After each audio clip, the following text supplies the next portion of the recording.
There are some Muslims who say, of course I don't want to go to Jahannam forever, but I don't know, one weekend, maybe we can do that much haram. They said a few days, we can handle it.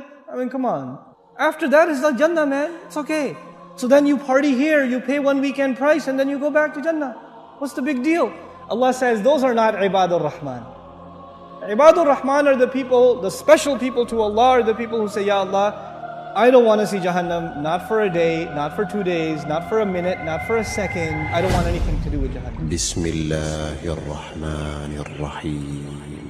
إذا ألقوا فيها سمعوا لها شهيقا وهي تفور تكاد تميز من الغيظ كلما ألقي فيها فوج سألهم خزنتها ألم يأتكم نذير قالوا بلى قد جاءنا نذير فكذبنا وقلنا ما نزل الله من شيء إن أنتم إلا في ضلال كبير وقالوا لو كنا نسمع أو نعقل ما كنا في أصحاب السعير فاعترفوا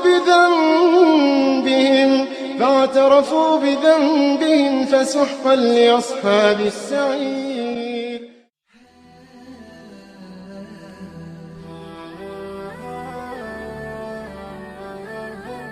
I know it'll take a long time for me to explain this, but I want to take a minute or 5 minutes at least to explain this to you.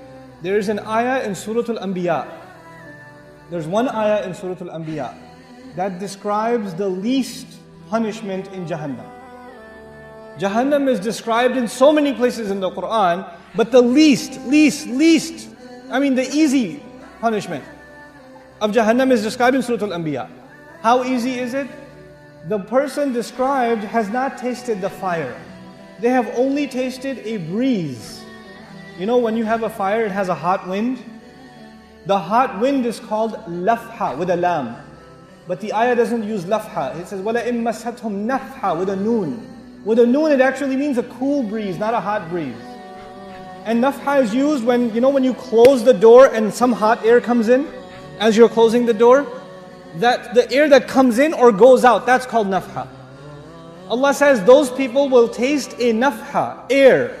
Not even inside Jahannam, where? Outside. They haven't even gone in yet. And they didn't taste fire, they didn't taste lava, they didn't eat anything. They're just exposed to air.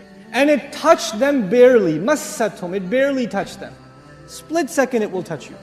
That's it. And it won't even be the full-fledged air, it will be very little bit of air. Just tiny little bit. So it's not even the whole door was opened and the wind came in. A little bit of it opened and a little bit of an air came out and you felt it on your skin just for a split second. And then this is the only torture this person received. There is nothing else yet. And they're not even in hell yet. They're still outside. That's evident from the word nafha. He says, Ya waylana, the person swears, I have never felt more torture ever in my life. This is the worst, I must be in the worst part of hell. Wayl, the Rasul ﷺ describes wayl as the worst part of hellfire, so scary that hell itself is afraid of it. Jahannam is afraid of wayl. And this guy says, I must be in wayl. Ya waylana. He's not even inside yet. The Muslim understands, the believer, the student of Quran understands, إِنَّهَا سَاءَتْ مُسْتَقَرًّا وَمُقَامًا. I cannot be there for a little while and a long time, I know. I should not have the mentality of Bani Israel who said, لَن تَمَسَّنَا النَّارِ إِلَّا أَيَّامًا مَعْدُودَاتٍ. Just a few days, we can handle it.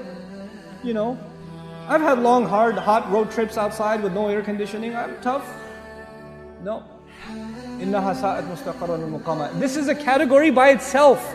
These people are special to Allah. The only thing they ask Allah is, Ya Allah, I don't want Jahannam. I don't want Jahannam. Never, at all.